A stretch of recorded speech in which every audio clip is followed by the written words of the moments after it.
Bienvenue sur Voie lactée. Vous écoutez l'épisode 6 de L'actu sous le radar. Regardez la rue en bas de chez vous. Pensez-vous être libre d'y marcher? Aujourd'hui, nous révélons comment l'architecture de nos villes est devenue un algorithme de contrôle. Pour comprendre cette bascule, il faut vraiment oublier tout ce qu'on croyait savoir sur l'espace urbain. L'époque où la ville n'était, disons, qu'un empilement passif de béton et d'acier, c'est révolu depuis 2026. Ouais, on a tous en tête ce vieux refrain de la Smart City, la ville intelligente. Exactement, l'utopie verte. Voilà. Les mairies nous vendaient des poubelles connectées qui s'allument quand elles sont pleines, ou des feux rouges optimisés contre les bouchons. Mais en fouillant dans ces documents classifiés, on réalise que cette fameuse infrastructure elle a été complètement piratée. Ou plutôt reprogrammée. La logistique, c'était juste un cheval de Troie. La Smart City, c'était que la phase d'installation matérielle. Juste pour poser les câbles, en gros. C'est ça. Ce que révèlent les dossiers aujourd'hui, c'est l'avènement de la Sentient City, la ville sensible. La ville sensible, ouais. Le terme fait froid dans le dos. Et à juste titre. Ce n'est plus une entité qui gère des déchets. C'est un système qui perçoit, qui analyse et surtout qui oriente les corps humains. Le béton, un système nerveux. Et son premier sens, c'est la vue, non? Avec ces fameux capteurs LIDAR dont parle le rapport. Tout à fait. Une vision spatiale absolue. La télédétection par laser. Le LIDAR, c'est bien le petit cylindre qui tourne sur le toit des voitures autonomes, c'est ça? Oui, historiquement. Mais là, le maillage est total. Ils sont encastrés dans les lampadaires, dans le verre des abribus, les façades, et ça ne filme pas comme une caméra classique. Bah justement, pourquoi saturer l'espace de laser alors qu'on a déjà des caméras ultra haute définition partout? C'est pas un peu redondant? Pas du tout. Une caméra, c'est aveugle. La nuit, la pluie, ou juste une capuche, et l'image est inexploitable. La vision machine, couplée au lidar, elle, se moque des apparences. Elle envoie des millions d'impulsions lumineuses par seconde, Donc elle cartographie la rue en temps réel? au millimètre près. Elle construit une grille 3D. L'intelligence artificielle ne regarde pas un visage, elle dissèque une cinématique corporelle. Une cinématique corporelle, c'est-à-dire comment on bouge. C'est la distance entre les individus au centimètre près. La tension des épaules, la vélocité exacte d'un déplacement.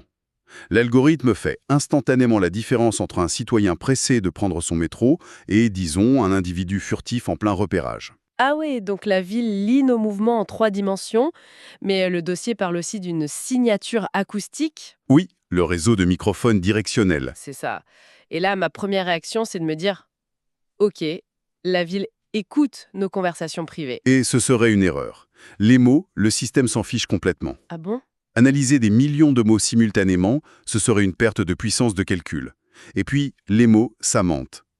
Ce que la ville écoute, c'est la physiologie pure du son. Attendez, une rue à midi, c'est un chaos absolu. Il y a des klaxons, des sirènes, des travaux. Comment l'algorithme fait pour isoler genre une émotion humaine là-dedans sans bugger toutes les 5 secondes? Grâce à la soustraction de bruit de fond, le système utilise des algorithmes de transformés de Fourier. En langage clair, ça donne quoi? Ça veut dire qu'il annule instantanément les ondes mécaniques régulières. Le roulement des pneus, les moteurs, le vent, tout ça disparaît pour isoler des bandes de fréquences vocales extrêmement fines. Waouh! On cherche les micro-variations dans la tension des cordes vocales, les altérations du souffle. Si je comprends bien, ça repère la fréquence d'une voix qui se crispe sous l'adrénaline. C'est un détecteur de mensonges géant, un polygraphe à l'échelle d'un quartier, c'est-à-dire. Si la vision machine voit un piéton s'arrêter trop longtemps sans raison, et que les micros captent un pic de stress vocal au même endroit, Boum, alerte rouge. exactement. C'est classé comme une anomalie. Mais attendez, l'irrégularité devient une alerte. Ça veut dire que, le simple fait de flâner, marcher sans but, rêvasser devant une vitrine ou juste s'arrêter parce qu'on a oublié ses clés, ce sont des comportements humains hyper banals. Pour le code, ce ne sont pas des comportements banaux. Ce sont des irrégularités. C'est glaçant. L'errance est une menace. Tout ce qui n'est pas prévisible menace la fluidité urbaine. Une trajectoire erratique déclenche l'envoi de drones ou de patrouilles préventives pour lever le doute, bien avant la moindre infraction. C'est terrifiant. Mais bon, même une patrouille hyper rapide, ça met quelques minutes à arriver. Comment la ville peut-elle réagir physiquement dans la seconde avant même qu'un flic n'intervienne? Par le design hostile. C'est l'architecture défensive. Le fait de modifier la matière même de la rue? Oui, on sculpte l'environnement pour rendre les comportements indésirables physiologiquement intenables. Donc, on ne met plus de panneaux interdits de s'asseoir, on fait juste en sorte que ça fasse mal. Le dossier cite le mobilier urbain d'ailleurs. Prenez le banc public classique. Il a quasiment disparu des gares ou des parcs. La nomenclature technique appelle les nouveaux modèles des appuis isofessiers. Des appuis isofessiers. Rien que le nom est d'une froideur clinique. Ce sont ces trucs en métal bizarre où on peut ni s'asseoir ni s'allonger, c'est ça? Précisément. Et leur forme n'a rien d'esthétique. C'est de la biomécanique pure. Ils sont inclinés à très exactement 15 degrés. 15 degrés. C'est ultra spécifique. L'IA a calculé qu'à 15 degrés, le centre de gravité d'un adulte est déporté vers l'avant. Vos quadriceps et vos lombaires sont forcés de se contracter en permanence pour ne pas glisser. Ah ouais, donc on croit se reposer, mais en fait on fait une séance de gainage sans le savoir. C'est ça. La tension génère de l'acide lactique. Une douleur sourde apparaît et biologiquement, ça devient insupportable au bout de 7 minutes chrono. 7 minutes maximum. C'est diabolique. Le béton dicte notre temps de présence. Le repos social est terminé, mais le design hostile va beaucoup plus loin que les muscles. Il agit directement sur notre chimie cérébrale. Oui, j'ai vu la section sur la chromorégulation. C'est cette histoire d'éclairage public avec les LED bleus, c'est ça? Oui, les municipalités justifient ce remplacement par une meilleure visibilité et la sécurité routière. Mais les notes internes des ingénieurs racontent une autre histoire. Évidemment. Et ils ciblent quoi si c'est pas la visibilité? La rétine humaine, plus particulièrement les cellules ganglionnaires. Ces LED émettent à 480 nanomètres. C'est une longueur d'onde très spécifique. Et ça fait quoi au corps d'un passant qui marche dessous? Ça frappe la glande pinéale. Ça bloque instantanément la sécrétion de mélatonine.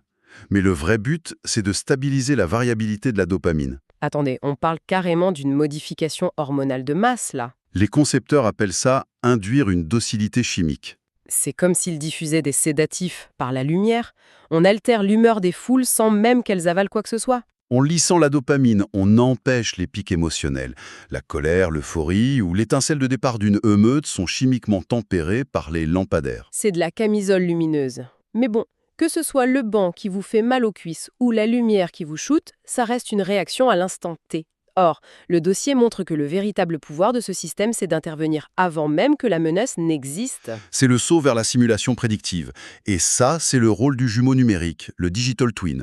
Une réplique 3D exacte de la ville. Le rapport parle d'une sorte de Google Earth en temps réel. Sauf que ce n'est pas juste une carte. C'est un moteur physique perfusé par les milliards de données du lidar et des micros. D'accord, mais en quoi avoir une carte même parfaite permet de neutraliser un groupe de personnes? Parce que l'algorithme ne voit pas des humains qui pensent. Il voit des fluides. Il applique les équations du Navier-Stokes. Les équations qu'on utilise pour l'eau ou l'aérodynamique, hein? Absolument. Il calcule la pression et la densité humaine. Et avec la méthode de Monte-Carlo, le jumeau numérique génère des millions de futurs possibles. Donc il teste des scénarios à l'infini. Voilà. S'il calcule qu'une foule sortant de 3 métros différents a 87% de chances de fusionner pour créer une manifestation spontanée à tel carrefour demain, Prédire une manifestation 24 heures à l'avance. C'est dingue. Mais comment il l'empêche de se produire dans le monde réel? il manipule l'infrastructure, exactement comme on redirige le sang pour éviter un caillot. L'algorithme prend le contrôle des feux de signalisation dans un rayon de 2 km. Ah, les feux rouges. Il rallonge les feux rouges piétons de quelques secondes de manière asynchrone, Pour casser le rythme de marche. pour segmenter le flux. Au lieu d'avoir un groupe compact, vous avez des dizaines de petits groupes isolés. C'est une dilution temporelle? Et en parallèle, il détourne les panneaux d'information dans les transports. Il affiche de faux ralentissements pour suggérer des itinéraires divergents. L'hallucination collective. Le but, c'est même plus de réprimer la foule avec des forces de l'ordre, c'est de l'empêcher d'atteindre la masse critique pour exister. La menace est annulée par la ville elle-même. Les citoyens ne voient rien de malveillant. Ils pensent juste avoir pas de chance avec les feux piétons ou les pannes de métro, en fait. L'imprévu social est littéralement traité comme un bug informatique qu'on nettoie. C'est un nettoyage probabilistique permanent, oui. C'est vertigineux vu d'en haut. Mais là où ce rapport m'a vraiment glacé le sang, c'est quand l'IA zoome sur un citoyen en particulier. La ségrégation individuelle. C'est la mécanique du géofencing dynamique, qui est couplée au fameux score de citoyenneté. Ce fameux score social dont on a parlé en profondeur dans l'épisode 2 de notre enquête. Donc, comment ça modifie l'espace physique pour une personne précise? L'espace se verrouille.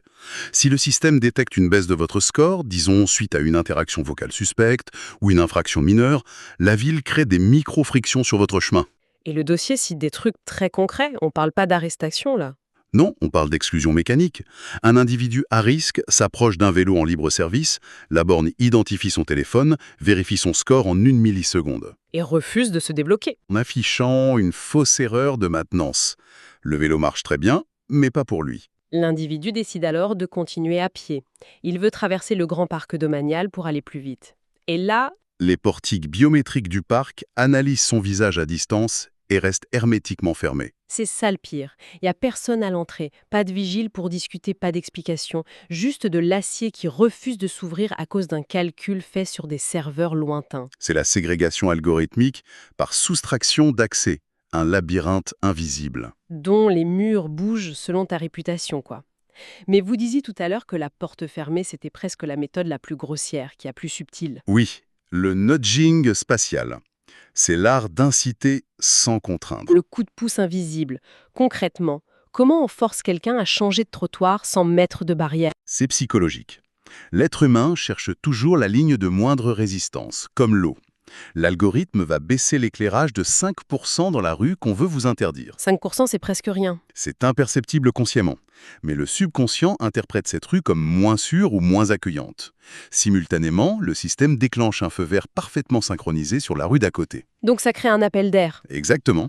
Des flux entiers sont déviés, soit vers des zones commerciales pour consommer, soit, pour les profils à risque, vers des goulots d'étranglement sécuritaires, Les rues hyper équipées en micro et lidar. où l'extraction de données est maximale. Et le pire, c'est que l'individu rentre chez lui persuadé d'avoir fait ses propres choix. Il se dit « Tiens, j'ai pris par là par instinct, cette rue m'inspirait pas ». Mais en fait, il a suivi un tunnel de data sculpté à la seconde près. Le libre arbitre spatial, ça n'existe plus.